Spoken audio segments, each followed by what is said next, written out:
In an ancient and beautiful town, there lived a girl whose beauty surpassed the morning sun. Her name was Zara.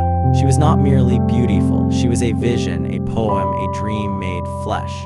Her presence was like a gentle breeze passing through a garden of roses, leaving behind a trail of wonder and silence. When she walked, the earth seemed to soften beneath her feet.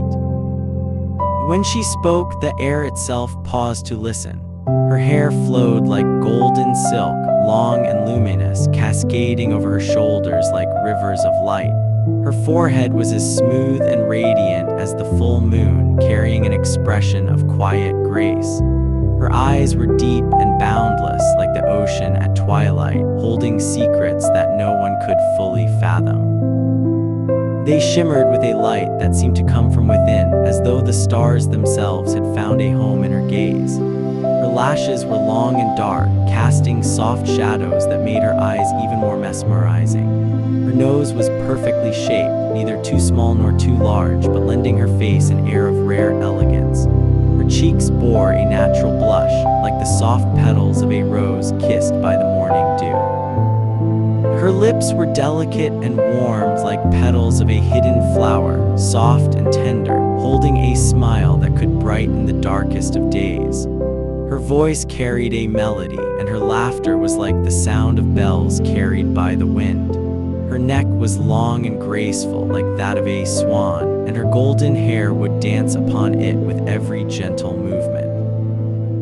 Her figure was the very definition of harmony, each curve and line in perfect balance, as though sculpted by the hands of an artist who had captured the essence of beauty itself. Her waist was delicate, her legs long and elegant, and every step she took was as light as if she were floating above the ground rather than walking upon it. Her entire being seemed like a living dream, a dream that walked among mortals.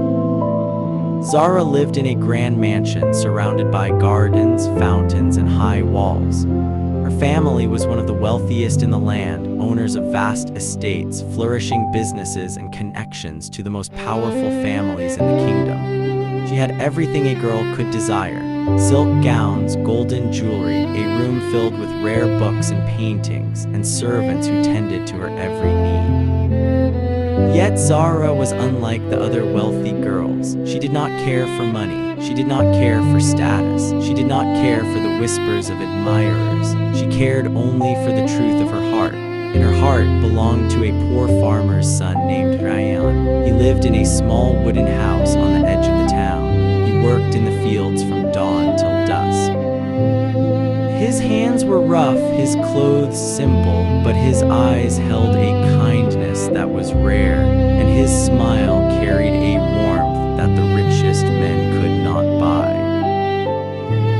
People spoke of Zara endlessly. They said, "She is the most beautiful woman in the world." They said, "Her hair is like threads of gold." They said, "Her eyes are like the deep sea." They said, "Her body is perfect, her grace unmatched." They said, "She moves like moonlight upon water." Wealthy men traveled from distant cities just to see her. They brought gifts of diamonds, pearls, horses, and even promises of kingdoms. They sought her hand in marriage, her beauty as a prize, her presence as a symbol of their status. But Zara never looked at them. She never smiled at them. She never accepted their offerings. She would pass by them like a breeze drifting through a forest, unseen, untouched, untamed. She would gaze out her window, not toward the palaces and estates, but toward the small wooden house on the hill. She waited for Ryan to pass by. She watched him carry wood. She watched him work. She watched him rest beneath the old tree. One evening, Zara walked through the town market. She wore a simple white dress. She wore no jewelry. She wore no makeup. She wanted only to walk, to breathe, to feel the world without walls. As she walked, she saw Ryan selling vegetables. He looked tired, dust-covered, and weary, but when he saw Zara, he smiled, and she smiled back. A woman nearby whispered, "Look at her, she is smiling at a poor farmer's son." Another woman said, "How shameful, a girl of such wealth smiling at a man who works in the dirt."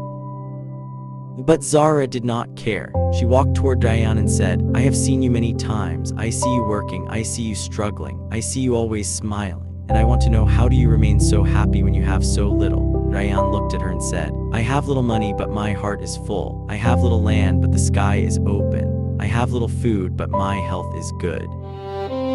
I have little time, but my love is true. Zara felt something stir within her, a warmth, a feeling she had never known before. She asked, what is true love? Ryan said, true love is not about what you have. It is about who you are. True love is not about what you give. It is about how you make someone feel. True love is not about finding someone perfect. It is about seeing someone completely. That night, Zara could not sleep. She thought of Ryan. She thought of his words. She thought of the emptiness she had always felt. She had everything, yet she was empty. He had nothing, yet he was full. She realized the world had lied to her. The world told her that beauty was everything. The world told her that wealth was important. The world told her that status made you valuable. But Ryan taught her that none of that mattered. Only love mattered. Only the heart mattered. Only kindness mattered. The next morning, Zara went to her father. She said, I want to marry Ryan. Her father was stunned. He said, have you lost your mind? He is poor. He is nothing. He has no future. You are the most beautiful woman in the world. You could marry a prince, a king, a billionaire. Why would you choose a poor farmer's son? Zara said, because he is the only one who sees me, not my body, not my beauty, not my wealth, but me. And I want to spend my life with someone who truly sees me. Her father refused. He said, if you marry him, you will lose everything. Your home, your wealth, your status, your name. Zara said, I am not my wealth. I am not my beauty.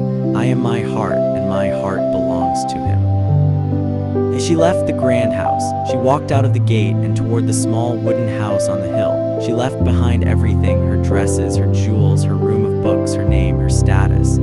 She married Ryan. She lived in the small house. She cooked on a small fire. She washed clothes in the river. She worked in the fields. She never complained. She never wept. She never looked back. She smiled every day. She said, I was a beautiful girl in a golden cage. Now I am a woman in a simple home, and I am free. People called her foolish. They called her insane. They said she had wasted her beauty, wasted her wealth, wasted her life. But Zara did not care. She said, I did not waste my life. I found my life. I found love. I found peace. I found meaning. And that is worth more than all the gold in the world. Years passed. Ryan and Zara grew old together. They had children, grandchildren, and endless joy. Every evening they would sit together and watch the sunset. Zara would say, I do not miss the grand house. I do not miss the fine clothes. I do not miss the jewels. I only miss the time I wasted before I met you.